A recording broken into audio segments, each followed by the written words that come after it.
ដាំទ្រូងអត់ឈឺគេប្រហែលជាអត់ជឿទេត្រូវតែប៉ុន្តែគឺការពិតអញ្ចឹងមែនមកទាំងអស់គ្នាខ្ញុំអត់ដឹងប្រាប់មិនទេដោយសារខ្ញុំអត់ឈឺមែនវាអាចខាងសភាពដាំទ្រូងនៅពេលដែលធ្វើហើយអ្នកខ្លះគាត់បារម្ភថាធ្វើដាំទ្រូងហើយអាចនឹង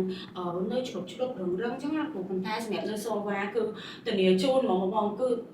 តន្ដូចធម្មជាតិចឹងសូម្បីស្នាមក៏អត់មានស្ដីអ្នកទាំងអស់គ្នាថ្ងៃនេះ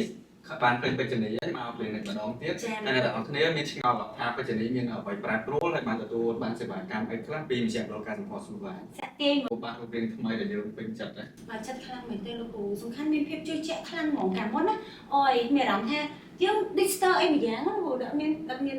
ថាមពលក្នុងខ្លួនមកបែបជឿជាក់អីតែឥឡូវគឺជឿជាក់ខ្លាំងមែនតើហើយសំខាន់នៅសូវ៉ាគឺល្អត្រង់មានសុខភាពនៅពេលដែលលោកគ្រូវះកាត់ជួនគឺផ្ដល់ជូនជាមួយនឹងសុខភាពគឺធានា 100% ក៏ដូចជាសម្រាប់ស្តង់ដាគឺកន្លែងវះកាត់នៅក្នុងបន្ទប់គឺមានផាសុខភាពមែនតើក៏ដូចជាសម្រាប់តម្លៃគឺបើសិនជាលោកគ្រូនិយាយថាប៉ុណ្ណាគឺមកដល់គឺប៉ុណ្ណឹងធានាតម្លៃជូនហើយតម្លៃគឺល្អខ្លាំងមែនតើសំខាន់គុណភាពល្អហើយតម្លៃក៏ល្អដែរចុះបង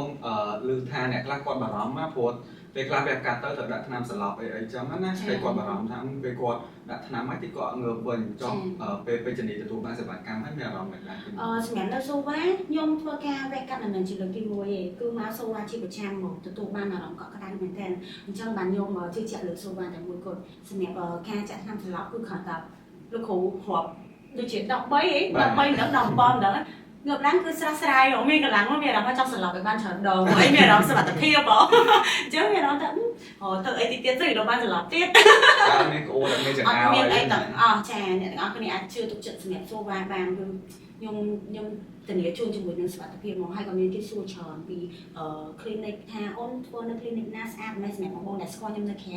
គឺពិតជាបានដឹងហើយថានៅក្នុងកាមេរ៉ាមិននៅក្រៅគឺខ្ញុំអញ្ចឹងគឺវាថាទន្ទឹមសមត្ថត្រង់ទាំងអស់គ្នាបាទនេះមើលមកគឺធម្មជាតិហ្មងអញ្ចឹងណាកាលមុនអត់ស្គាល់មានភាពជាក់ឥឡូវវាភាពជាក់ជាងមុនចូលតើតើមួយទំហំអ្នកខ្លះគាត់បារម្ភមកគាត់ថាតិចខ្ញុំមកដល់គ្រូពេទ្យ recommend តែដាក់ធំពេកឬក៏ទូចពេកតែសម្រាប់ពេជ្រនីបានរើទំហំខ្លួនឯងអញ្ចឹងណាតែតើតើមួយបញ្ហាហ្នឹងគាត់ថាវាជាការលំបាកឬក៏យើងគិតថាវាមើលទៅវាស័ក្តិសមនឹងខ្លួនយើងហ្មងចាសម្រាប់ខ្ញុំគឺនៅសូវ៉ាគឺលោកគ្រូបានផ្ដល់ជាយោបល់បញ្យល់ពីទំហំនៅពេលដែលមកដល់គឺលោកគ្រូបានប្រាប់ថាស្មាយើងប៉ុណ្ណឹងកម្ពស់យើងប៉ុណ្ណឹងគឺយើងយកទំហំប៉ុណ្ណាល្អហើយលោកគ្រូក៏សួរយោបល់យើងដូចគ្នាថាស្រឡាញ់ទំហំប៉ុណ្ណាគឺពិភាក្សាគ្នាហើយលោកគ្រូព្យាយាមបញ្យល់ទៅខ្ញុំពេញចិត្តខ្លាំងមែនតើគឺនៅពេលដែលខ្ញុំបានពិភាក្សាជាមួយលោកគ្រូហើយទំហំខ្ញុំឥឡូវហ្នឹងគឺពិតជាពេញចិត្តហើយធម្មជាតិនិយាយទៅស្រឡាញ់មកអត់ធំពេកអត់ទូពេកទេធម្មជាតិបាន the best ចាអញ្ចឹងសម្រាប់បងដែលមានគម្រោងថានឹងចង់កែដាំទ្រូងប៉ុន្តែកំពុងតែខ្វះទំនុកចិត្តអត់ដឹងថាទៅ clinic ណាហើយក៏ខ្លាចកែទៅហំច្រត់ច្ដប់ឬក៏កែហើយឈឺនេះខ្ញុំក៏ជា recommend ជាមួយនឹង Sova Clinic ដែលជួបជាមួយនឹងលោកគ្រូផ្ទាល់ខ្ញុំ recommend តែដោយសារតែមិនមែនជាលើកទី1ទេដែលខ្ញុំធ្វើសេវាកម្មនៅ Sova គឺធានាជូនជាមួយនឹងសុខភាពស្តង់ដារក៏ដូចជាតម្លៃអញ្ចឹងបងទាំងអស់គ្នាកុំភ្លេចមក Sova ទាំងអស់គ្នា